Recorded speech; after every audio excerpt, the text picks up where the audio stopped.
Good morning. This is your host, Josh, with Maverick Homestead Media. In this episode, we have Rhett Wood, a financial advisor and farmer from 100 Acre Wood Highlands. He will talk about his life growing up on the farm, go into some questions on owning property, budget on a farm, and what can help you get started on your journey. Be sure to subscribe to 100 Acre Wood Highlands channel on YouTube and follow him on Facebook and Instagram. Don't forget to check us out on Apple Podcasts, Anchor.fm, and Spotify. Also, be sure to like and subscribe our channel on YouTube. Have a great week, and we hope you enjoy. Hey, Rhett, how are you?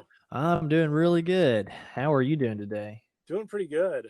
Doing really good. So we've got Rhett Wood from 100 Acre Wood Highlands on with us today. So we're really excited about that. Yeah, thanks for having me on here. This is going to be a lot of fun.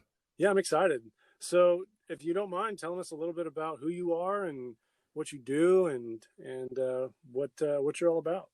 Yeah, well, like you mentioned, my name is Rhett Wood, and I live kind of in South Central Oklahoma. We're just about 30 minutes south of Oklahoma City, and my family bought a farm when I was about 3 years old, and so really I don't remember anything before that. I remember, just being on that farm basically my whole life, and being on that land has kind of what drew me into starting my own farm someday, and what I've moved to today. But from a small child, I was always interested in something agriculture.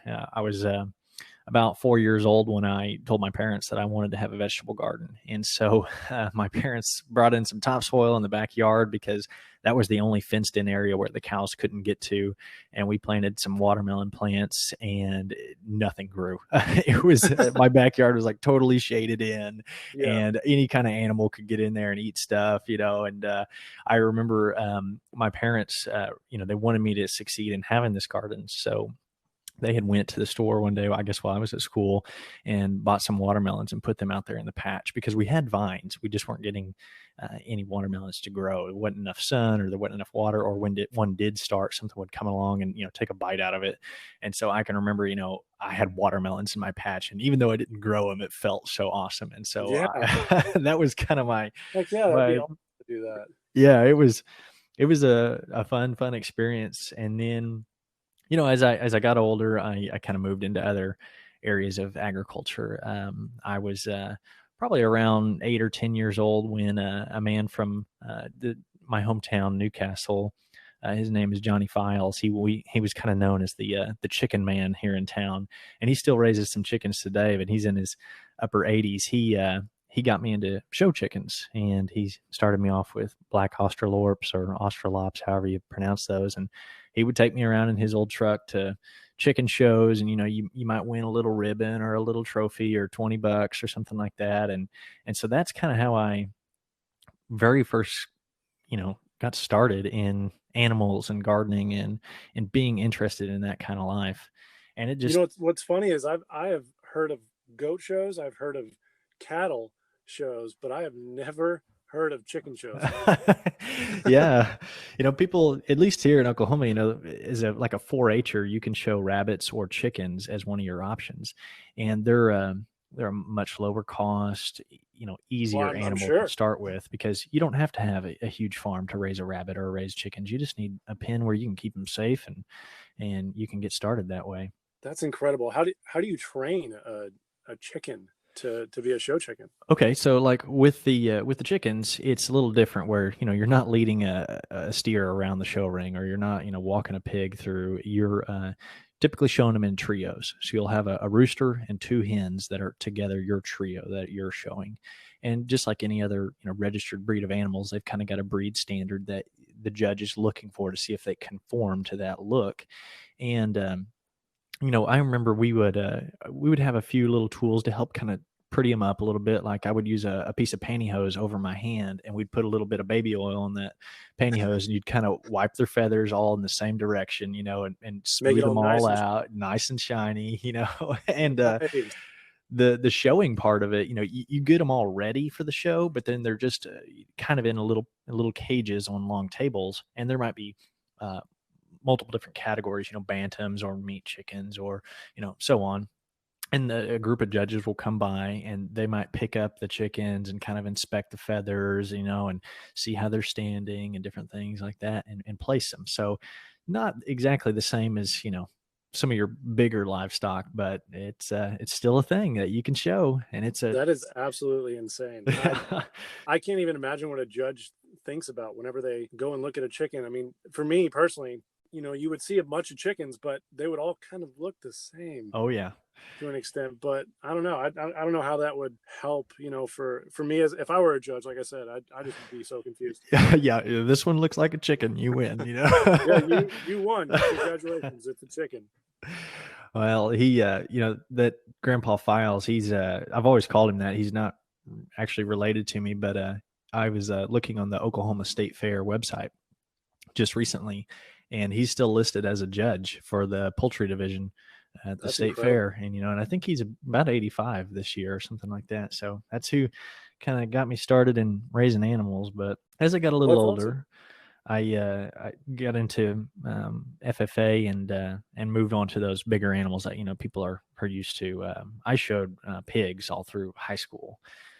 Had a couple different varieties, and I wasn't really that great at it, but at least it gave me a bigger animal to raise and more that traditional style of showing animals.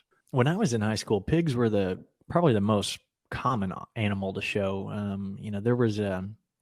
There was a group of people that showed uh, cattle, and I always wanted to show some cattle, but they all came from families that had big cattle ranches, and they sold show steers all over the country. And I mean, spend big, incredible money on these animals, and I couldn't compete with that, and neither could most families.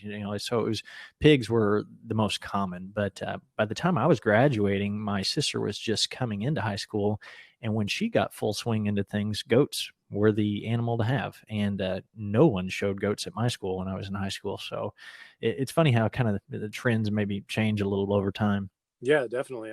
That's really cool that I've learned something new today about show chickens and show pigs were popular in Oklahoma. Yeah, and it's a great way for raising money for college and for your first vehicle and other stuff like that, because FFA teaches you a lot of different skills and money management and record keeping. And at the time, looking back, I wish I would have taken that part of it a lot more seriously, because you're supposed to keep very good records and turn in this project book at the end of each year. And at the time in school, I kind of looked at this as, oh, this is my busy work homework. This isn't as important as actually taking care of the animal. But now looking back, I can see where that's a lot more important. But I paid for my first vehicle with money that I won off of show pigs. That's And really awesome. so it's a great thing. And there's other areas of that FFA that people can be involved in, and that I did. I was into public speaking competitions and animal judging, and eventually was in I was a president my senior year of FFA. So there's lots of different branches, but animals are just one of those, and it's a great extracurricular activity for people to raise money and learn some life skills in. You would be a great resource for anyone who is looking at starting up a farm or getting into homesteading. You would be a great resource because you have had experience in being the president, even if it was in high school, and you've kind of transitioned and grown into the individual that you are today with finance. You seem to have had a knack for that.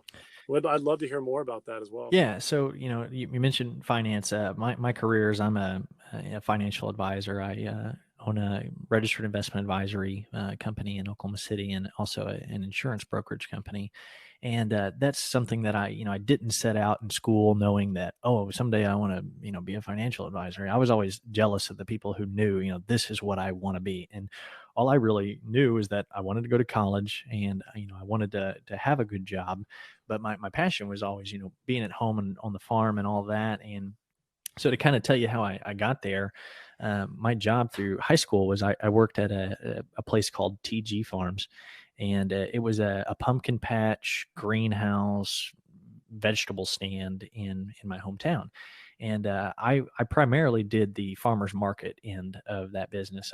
Me and a couple other guys in high school worked for this farmer, and we would sell his produce on Wednesdays and Saturdays at the farmers markets. And they ran a greenhouse where they sold flowers and vegetables and bushes and trees and everything else like that. But I primarily did the farmers markets in the summer, and I did the pumpkin patch, where the hay rides and the corn maze and all that stuff in the fall time. And I remember, I did that all through high school and just into college. And about the time that I was turning 21, my dad, who was also a big part of me getting into agriculture, he raised cows on that farm that we had all my life. He went through some sickness and illness where he lost his job, and my mom was fortunate enough to where she didn't really work full time all the time. When we were kids, my sister and I, she would take off work and be with us, which was awesome. But at that time in my life, it was a really unsecure time. My dad had lost his job. He was dealing with this sickness. He was needing some kind of ongoing care, and we didn't really have the resources to take care of all that stuff. And so at that time in my life, we sold some of the extra assets that my family had. We sold all the cows. We sold all this stuff just to kind of make ends meet. And during the middle of all of that, I received a phone call from a person at New York Life. And they said, "Hey, we got your name from so-and-so. And, they mentioned that you might be a good candidate for what we do. And we'd like to know if you'd be interested in coming up and doing an interview." And I can remember thinking to myself, I have no idea what New York Life is, but I will go to an interview. And so I went to that, and it was a process, several different interviews. But at the end of that time, I, uh, I was offered a job. And with the situation at home in my family, I took the job, and I finished up that semester in college, and I stopped going to college. So I was fortunate that I had kind of finished up my associate's degree, and I basically just started working full time. And things kind of got a little bit better to where dad got the care that he needed. He got some social security disability. Mom went back to work because she's a registered nurse, and she was able to get back to work. But I realized some things in my life at that time was that my parents, who are now in their 60s, had no plan for, what are they going to do someday for retirement? Because, no matter how much you love your job and want to keep on working, someday, we all get to that point where you won't be able to continue to work. So there was no plan for that. There was also no kind of estate plan for what happens if a parent passes away. And we've got this farm, we've got a house, we've got this stuff. There's no will, there's no estate plan, there's no planning for what happens in that case. And there was also no plan for what do you do if you need this extended care? And I found myself in that job handling the things that my family needed financially. And so it was really, a blessing. And I feel like, God opened that door for me to have that opportunity, because now that's my day-to-day job. I help people figure out, how are we going to transition into retirement someday? When you pass away, how are those assets going to go on to your family? And if you needed care, how would you pay for that? And so that kind of gave me the, urge to continue to further that career. And so I went back to college, finished my degree, and then I left New York Life after about a year and a half, and joined up with an independent firm. And and that's where I am today. So I actually started being a financial advisor when I was 21 years old. And so it was kind of ridiculous. Wow. Yeah, I was, I can tell you right now that when I was 21, that was the last thing I was thinking about as financial advisor. yeah, But it was, no problem. it was kind of crazy. When you very first start, everybody that knows that you're brand new, and so they don't want to talk to you. They know what do you know, and so we can relate this back to the farm. It's everything is sales. Someday you're raising these animals, you're gonna sell the animals, and that's a sale. Well, if you're a financial advisor and you don't have any clients, you're not going to be very successful. So you have to have sales, and my first really way that I marketed was I started teaching Social Security classes when I was about 23. And I can remember I would have people show up at, libraries and rooms we rented out at colleges and stuff to teach a 1-hour course on Social Security. And I can remember one lady specifically, she said, "You're the person that's going to present?" I said, "I sure am." And she just started laughing, and she said, okay, but by the end of the program, she was a lot better. She was like, okay, yeah, you really knew what you're talking about, and asked lots of questions and things. But it's it was definitely not the path that I thought I would be taking, but I'm really glad for where I am.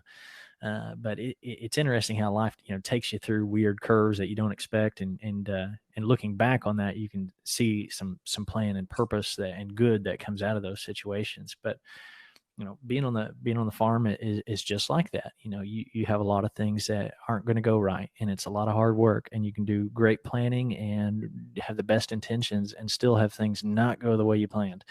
So, you know, it's kind of that's kind of how my story of how I got into my career. I think that you would be a great example to share with other people who are, wanting to take care of their family, and they may not have the inspiration, or they may not have, that little last push into that mindset. You just did it. You just sucked it up, and so I truly do Well, admire that. thanks. It's it was something that it wasn't necessarily easy, but I look back at those times and I'm thankful for um, the parents that I had, and the other mentors and leaders that I had in my own life that kind of pushed me to make good decisions and make right choices and things, because I could have just as easily made different choices that didn't turn out so well. With the people that came into your life, they have been a really powerful influence for you, Absolutely. and you've taken what they've taught you and applied it to your life. And it's really a great opportunity,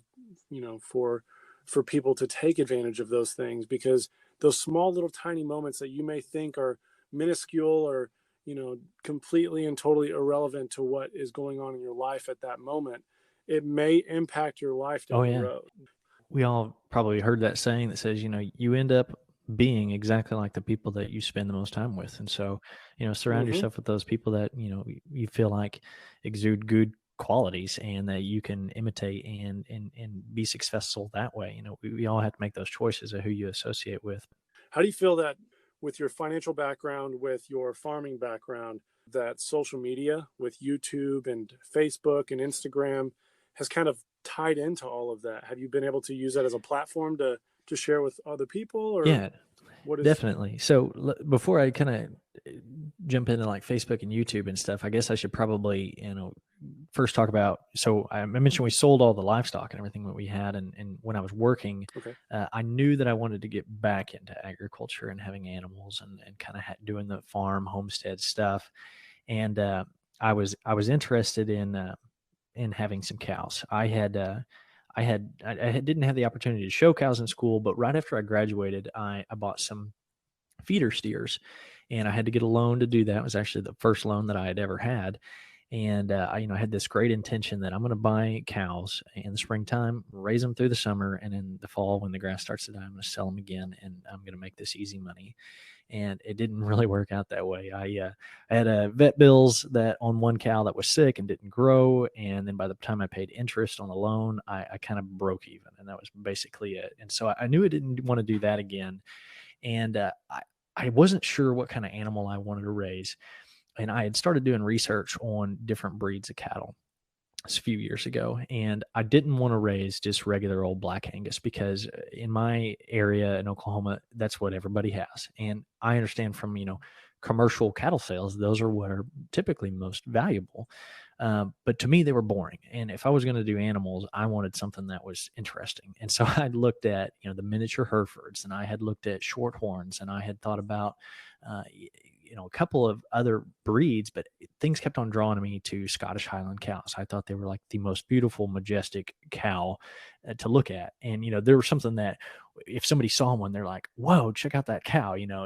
I wasn't convinced yet though to pull the trigger to get some. I knew I wanted some. I thought they looked awesome. I'd read about them, but I couldn't convince myself. And so I talked to other people who raise cattle in my area, and I kind of got some a little bit of negative feedback. There was a couple of people, they were like, why, what are you going to do with that?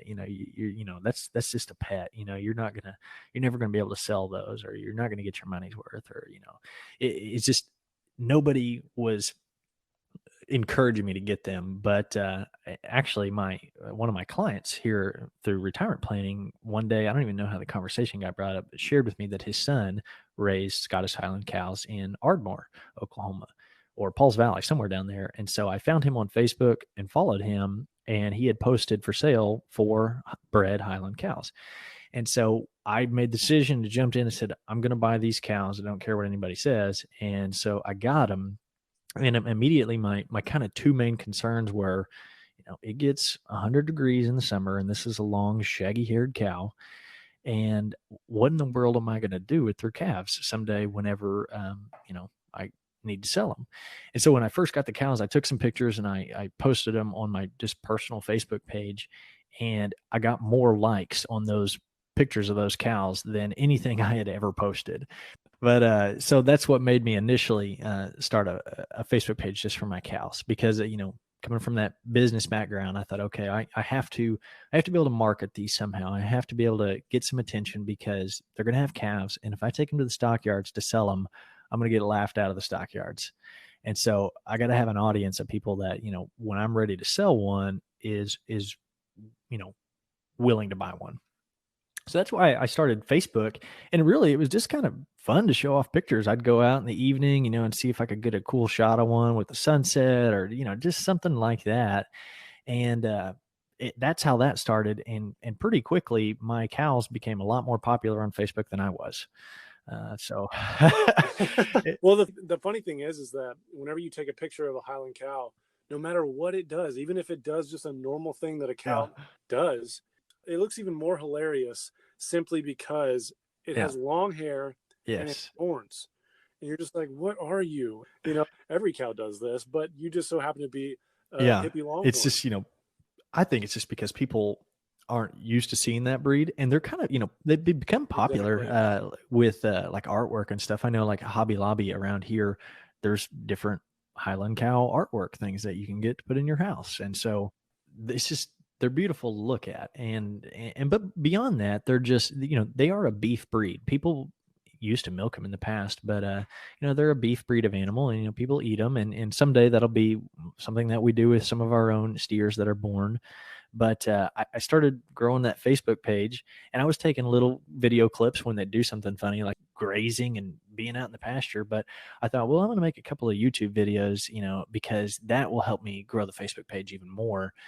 And it's just kind of grown and developed from there. My YouTube channel is really still pretty small. I think I'm just shy of 500 subscribers right now, and I maybe have 25 or 30 videos on there of not just the cows, but things that are going on around the farm, working on barns or vegetable gardening or whatever. But it's slowly but steady growing. With your channel, you've really been able to capitalize on something that is so unique, like a Scottish Highland cow. I mean, it's really exciting to see.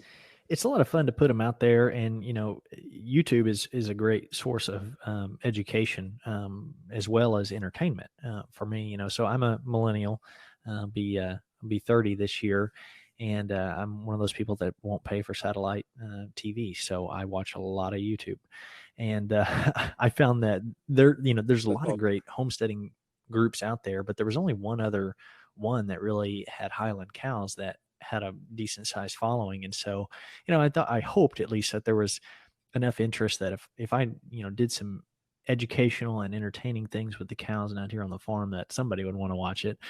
With your knowledge and with your background, you can really combine those two together along with what you have on your farm and really, as you said, be an educational and entertaining channel. And it really, for me at least, I'm a subscriber, and I absolutely love your channel. I think it's phenomenal. It's hilarious too to see some of the different personalities that you really kind of grow attached to your channel. Well, thanks. It's funny. You're right about the cows do have a little bit of their own personality and flair. I have right now, counting the newborn calves that have just been born this past week, 16. And when my original 4 we named four of those, and the most gentle and friendly one was named Penny. We named her Penny because copper colored, and she's a red Highland cow, and so we thought that kind of worked well together. But Penny, she'll let you come up and scratch on her back and brush her a little bit, but she's also the only cow out there that will, like, on purpose try to hit you with her horns. And so it's just like this complete, like, dual personality. She's either going to hurt you or she's going to let you rub all over her back. So it is funny. But, speaking of the animals, I've got two brand new calves that were just born, and we talked about how awesome and cool looking the Highland cows are, but when they're babies, man, they are cute little fuzzballs. It basically looks like a four-legged, or like a little lamb almost. I mean, they're fuzzy, and they don't really have those horns yet, and they kind of frolic around and jump around and play like they're a little baby deer or something, but they're cool. Do you have any names for for the two that were just born, we don't have names. We did purchase our first two registered Highland cows about 2.5-3 weeks ago. And so the registered ones, have a registered names, and we bought a black heifer, and we bought a dun colored heifer, and we were originally going to name them Salt and Pepper, but I couldn't commit to that. I felt like it was just too cheesy. I don't know what it was, but we couldn't settle on that. But we did keep Pepper as the name for the dun colored one, or the kind of the gray colored one. But we named the darker colored one Moose, and not as like Moose, the big, animal moose, but like chocolate moose, because that's kind of the color that she is. She's a nice, friendly animal too. And these two will probably end up being much more docile than Penny is, or the others, because when we bought them, they had already had just a little bit of halter training, and they will let you come up to them and brush them and put a lead rope on them. They don't really like the lead rope. They'll kind of pull against you, but they're not totally, going to freak out if you put the rope on them. And so we're probably in the next week or two going to release them with the rest of the cows, but we've been spending the last few weeks, in the pen with them every day, 30 minutes at a time in the morning and the evening, just getting in there, brushing and petting on them, because I want them to be friendly. I want them to be used to me, where I can come right up and love all over them. If you've got some land or a little farm or hobby farm, whatever, congratulations, you are never going to be out of projects. You'll never, ever get it all done. You could work out there every single day, full time, and have help and never get it all done. I mentioned that my parents bought the original 100 acres when I was 3, but when I was 27, there was 18 acres adjacent to us on 2 fence lines that had come up for sale. And I wanted that bad. I wanted it a couple different reasons. Someday I would like to even expand the farm more if I could, but the area that we're in has grown and developed. And I can remember when we moved there when I was young, it was a gravel road and there was no other houses around. I mean, it felt like you were in the middle of nowhere.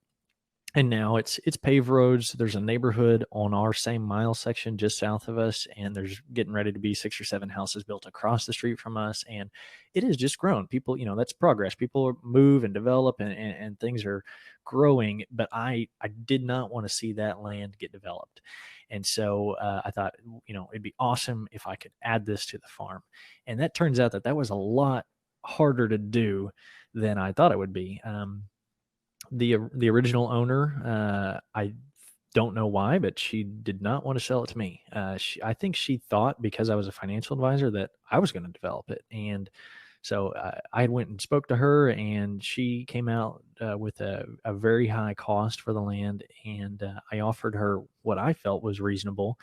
And she didn't want to talk about it. And the next thing I know, she sold it to someone that I did know for the same price that I told her I would pay her. And so I was kind of annoyed by that. I thought, well, I don't know what it is that you didn't want me to get this for. But that person held on to it for about 6 months, did a little bit of work clearing it out. And there is a home on it. And a little way down the road, they decided they didn't want it, and said, hey, I've changed my mind. I'm not going to build a house out here. If you want it, I'm going to sell it. And so I had my second opportunity, which I thought was incredible because, I just thought, well, I'm never going to get another chance at this. Yeah, that's not a godsend. And so I said, yeah, let me go talk to the bank. And I had been saving money for a long time. I had I had a pretty good chunk of cash set aside that I thought I'm going to be no problem to get a loan because I had about a fourth of the money saved for the entire purchase price of the property. And I'd never bought a home. Wow. I had actually I lived in a sheet metal barn that we added on to a barn at my parents' farm. So when I went to college, we built living quarters on this side of a barn, and kitchen, 2 bedrooms, living room, all that. And I lived in that. That was my apartment. So that let me save a lot of money, but I'd never had a mortgage, and I didn't realize how difficult it was going to be for me. I had through work and personal things, I had relationships at 3 different banks, and they all had so many different rules.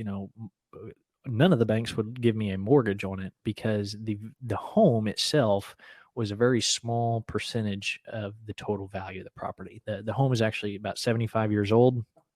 It was in kind of rough shape, and there was 18 acres. And so the rule was, at least at those banks, that the house had to be 50% of the total value, or you couldn't get a mortgage. I also found out I couldn't get a land loan through any of those banks because there was a house on it.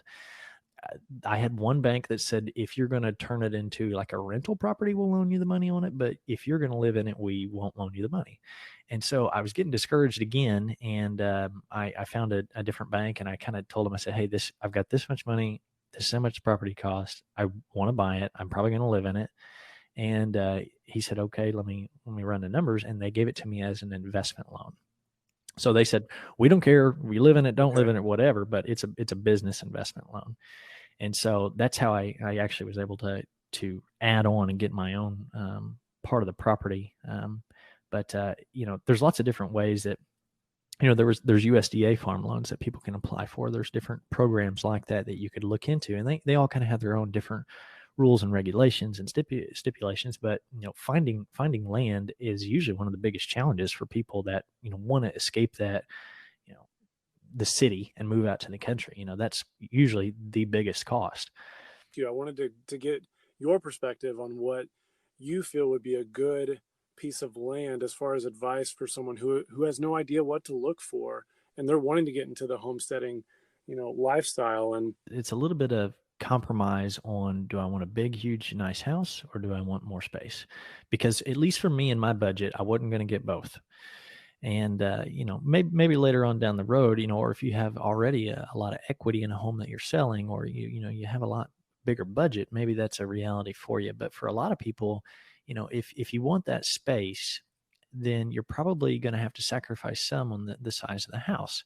So I mentioned that my house is 75 years old. It's only about 1,100 square feet, but that's all I need right now. I don't have a great big huge family or anything like that. And sure, I would have loved to have a big house, but for me, it was more important to have that space. So that's something that I would think about. If you want a lot of land, you're probably going to allocate a lot of your budget to the total acreage, not to the total square foot of your house. Another thing is that you can always look for those off-market properties. The original land that my parents bought, there was no house on it, and it was just raw land, and it wasn't for sale at the time. They looked up who owned it through county record system and mailed them a letter.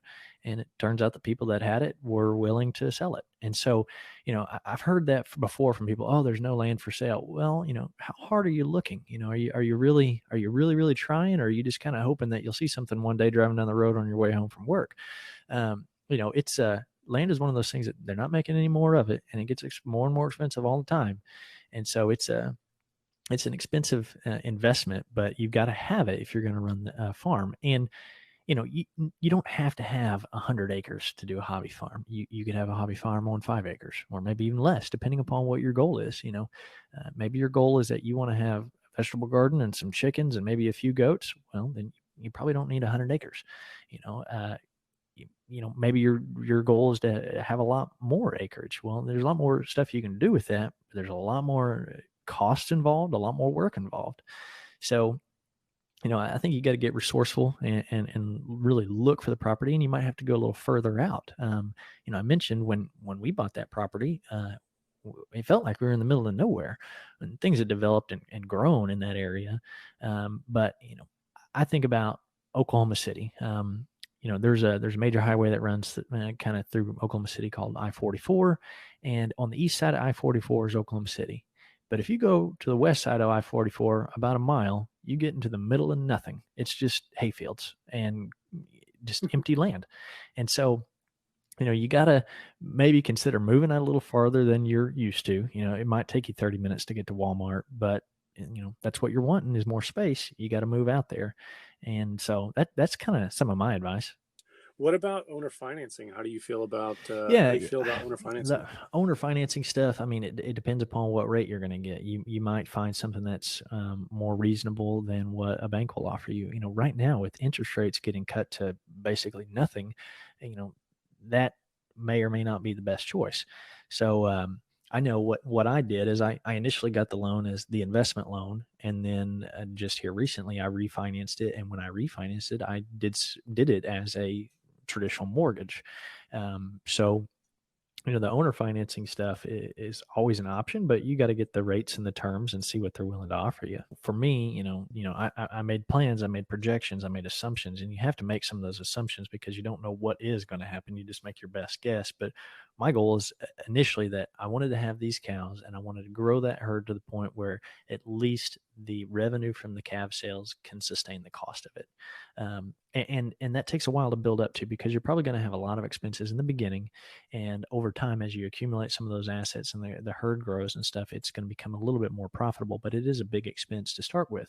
And so I set mine up as a LLC through the, Secretary of State website, applying for the farm tax ID because everything that you buy for the farm, you can use that state tax ID on to not pay sales tax. And then I keep my records kind of two different ways. I've got a kind of like an accordion folder in my truck that if I go to Tractor Supply or any of those places and buy stuff, immediately the receipt goes in that folder. And then about once a month or so, I will go through and enter those all on spreadsheets. And I keep records of, when calves are born and what gender a calf is, what I paid for a cost, my mileage to go pick up a cow or deliver a cow, or um, any vet bills, all the feed costs. But I've got friends who raise livestock that it's just a hobby. It's just something fun for them. And so to them, they thought, well, I'm not going to go through the process of setting up an LLC and applying for these different things because my end goal isn't to sell a bunch of goats. It was just to, have them here on the farm. It was fun. Are you wanting to start Mhm. a hobby farm because you're going to go and be a market gardener and sell produce at a vegetable stand, or that you're going to sell livestock someday, or are you just buying it because you've got 10 acres and you want some cool looking yard ornaments? And that's kind of one of the deciding factors of do you want to go through and make an LLC and claim these expenses on your taxes or not? Because the last thing you want to do is claim all these farm expenses on your taxes and not truly be trying to run it as a business for profit. So the goal is that if you're going to run it like a business, it is a business. You are trying to make money from this. It is just not your hobby. So that's kind of what I would get straight in my mind if I was brand new started was, is this just for fun or am I trying to make money off this? Now, what would you say that one of your struggles that you faced creating this farm that you have today that made you realize this is what I want to do and Well, I can get through this?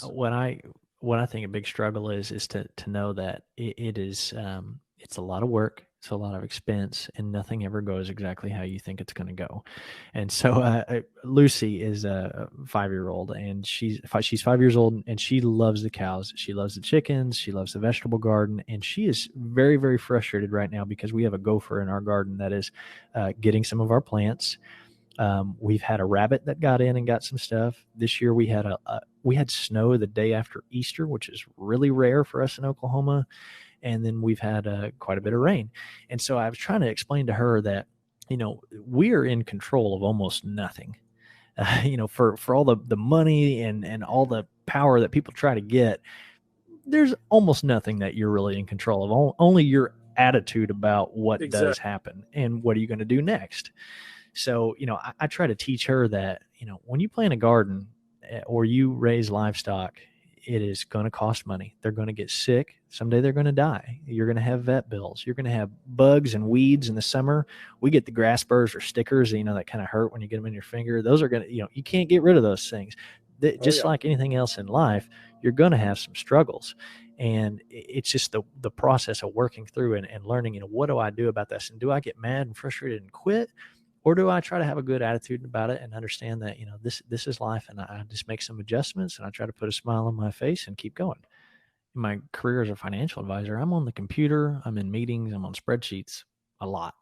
And so part of the farm is my getaway relaxation time where I don't think about nothing. I listen to some music, or I put an audiobook in and I dig in the dirt and Mhm. pull weeds, or I go feed the cows. And, it just, there's something good and relaxing about working with your hands and getting, getting a good hard day's work in. It's definitely a rewarding pursuit to do anything agricultural like that. It really is, because Yeah.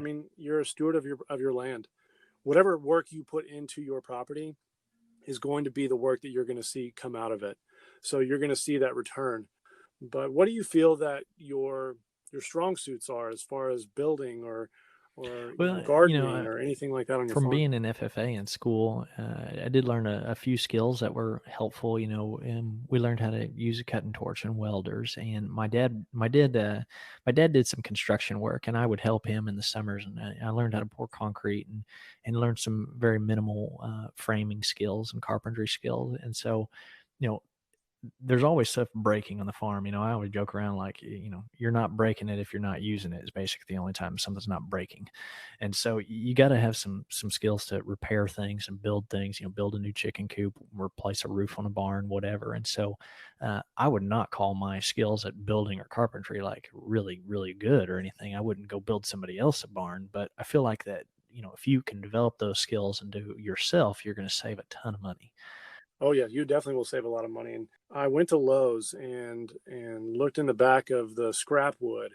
We found a ton of scrap wood and we built the duck house at little to no cost. I think the only thing that we had to pay for was the hardware and the hardware Yeah, and cloth if you bought and one or paid screws, somebody and else, it that would was it. cost you a ton of money.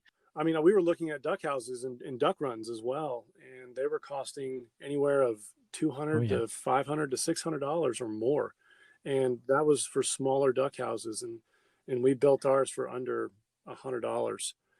And it's something I think you have to be resourceful in looking at, not just one. Do your research and finding what fits best for you, because if you dump all of your money into one The thing, then you're next not going the to next have those problem that funds comes around, or for yeah. other ventures that you want to go into. You always have to have emergency expenses, or Right. expenses for unforeseen circumstances. You really need to budget out, no matter what. If you have a business or if you have just for a hobby, you still have to Yeah, budget and if out you're if your you're expenses. if you're wise with your money and selective on the things that you save money on and spend money on, then it frees up. For example, you saved all that money on the duck house. Well, if you would have spent all that money on it, then you would have diminished that pool that you could have used on something else. So for us, it's, I can either pay somebody to do this or I'll do it myself, and Exactly. it might take a long time for me to get it done myself, but then I can save all that money that now I can go buy another cow or whatever the case may be. And I know that's one of my struggles is I want to do everything myself. And so it seems like I've always got like 100 projects going on, and none of them are, ever getting this done as fast as I want to. So that is the other challenge is, some things, if you want it done fast, you may not be able to do it on your own. But if you've been selective with your expenses like that, and, then when those things come around that you truly want to spend the money on, you've got it. Exactly. What learning tools or any type of educational resources do you think would be helpful for Maybe three listeners? main things. I've got a lot of just gardening and farming books that I like to flip through and read. And I get magazines on farming and homesteading and through the different associations that I'm in with the cattle. But I spend a lot of time watching YouTube videos, especially like those how-to YouTube videos. You can learn how to do just about anything on YouTube. But I love to watch, Haas Garden Tools, and I like to watch the Arms Family Farm and Self-Sufficient Me. And a lot of those people, you had Stony Ridge on. I like to watch them. But I had a roommate when I lived in the sheet metal barn, and that was when I was first becoming a financial advisor. And he kind of would tease me, and he'd say, you go to work, and when you come home, you read about work.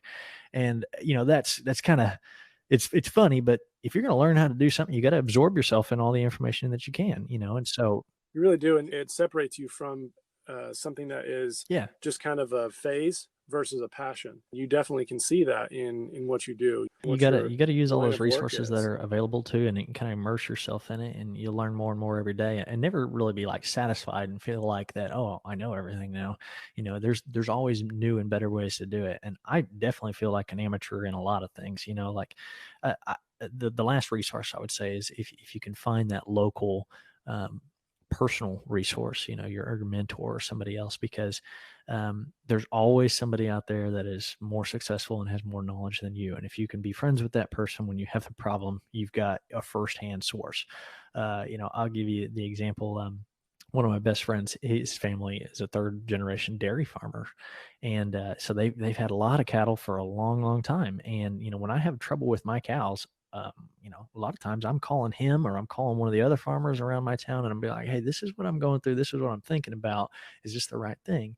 And so there's nothing that beats to me having that mentor relationship with somebody that you can go to that isn't going to judge you or charge you for that advice, but will tell you, here's how we handle it. And here's what I would do. Exactly. And your network is your net worth. If you have a strong network as a farmer, your net worth doesn't have to necessarily be money, but it's your back pocket phone call that you can make to gain knowledge or to ask a question. And if you have a strong network, you're going to have a great opportunity to really grow a lot that's a great more saying. I than like what that. you could do on your own. Well, I do appreciate your time with me. And do you have any other Well, I'd information that just you say, want to put out for I'm on listeners? Facebook and YouTube. You can search 100 Acre Wood Highlands. Go check out the fuzzy cows, and I love to share the pictures and the resources. And for anybody else that has questions about the cows and stuff, I love getting questions. I've got questions from Canada a couple of weeks ago. People about to get their first Scottish Highland cows, and I thought, wow, this is so cool that I would have never got this question if I wouldn't have started YouTube or Awesome. started Facebook. And so, find those resources and pursue what you love. Awesome. Well, thank you so much, Rhett. I do appreciate your time and look forward Well, to thanks, and seeing thanks all for the having me on crazy, today. awesome things that you're going to be doing on your farm. Maverick Homestead Media would like to give a huge shout out to our sponsor, Anchor, for the creation of this podcast. If you haven't heard about Anchor, it's truly the easiest way to make a podcast literally anywhere. The best part is it's completely free. There are so many creation tools to customize your very own podcast. If you are someone who has a voice that wants to be heard, share experiences, or just talk to your listeners about, well, really anything, Anchor is the place for you. Not only are they completely free, they will distribute your podcast to Spotify, Apple Podcast, and so many more. Another great opportunity with this podcast is that you can make money quickly with minimum listenership. All your podcasting desires wrapped up in one place. Be sure to download the free Anchor app or go to anchor.fm. That's anchor.fm to get started. Are you ready? We are. We're going live on your very first podcast in 3, 2, 1.